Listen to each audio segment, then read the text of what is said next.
துலா ராசி நேயர்களே, உங்கள் ராசிக்கு 3இல் செவ்வாய் 6இல் சனி சஞ்சரிப்பது அற்புதமான அமைப்பாகும். 2ஆம் வீட்டில் சுக்கிரன் புதன் சஞ்சரிப்பதால் பல்வேறு வளமான பலன்களை பெறக்கூடிய ஒரு வாய்ப்புகள் உங்களுக்கு உண்டு. வருகின்ற செவ்வாய்க்கிழமை முதல் 3இல் சூரியன் சஞ்சரிக்க இருப்பதால் நீங்கள் நினைத்ததெல்லாம் நடக்கும். பண வரவுகள் சாதகமாக இருக்கும். நண்பர்கள் மூலமாக ஒரு சில வளமான பலன்களை பெறுவீர்கள். எதிலும் தைரியத்தோடு செயல்படக்கூடிய ஒரு பலம் உண்டாகும். தொழில் வியாபாரத்தில் ஒரு நல்ல லாபத்தை ஈட்டக்கூடிய ஒரு வாய்ப்புகள் உண்டு. வேலையாட்கள் ஆதரவு மிகச் சிறப்பாக இருக்கும். வேலைக்கு செல்பவர்களுக்கு மதிப்பும் மரியாதையும் அதிகரிக்கும். அதிகாரிகளுடைய ஆதரவானது சிறப்பாக இருப்பதால் கடினமான பணிகளை கூட சுலபமாக செய்து முடிக்கக்கூடிய ஒரு வாய்ப்பானது உங்களுக்கு உண்டு.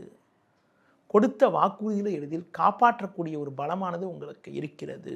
உங்களுக்கு இருக்கக்கூடிய கடன் பிரச்சனைகள் குறையும். வெளியூர் தொடர்புகள் மூலமாக ஒரு சில ஆதாயத்தை பெறக்கூடிய ஒரு வாய்ப்பானது உங்களுக்கு இருக்கிறது. இந்த வாரத்தில் குறிப்பாக எந்த நாட்கள் உங்களுக்கு ஒரு சிறப்பான நாளாக இருக்கும் என பார்த்தால் 15 திங்கள், 16 செவ்வாய், 20 சனி ஆகிய நாட்கள் சிறப்பான நாளாக இருக்கும். இந்த வாரத்தில் நீங்கள் குறிப்பாக விநாயகர் வழிபாடு மேற்கொள்வதும் தட்சிணாமூர்த்தி வழிபாடு மேற்கொள்வதன் மூலமாக ஒரு சில வளமான பலன்களை பெறலாம்.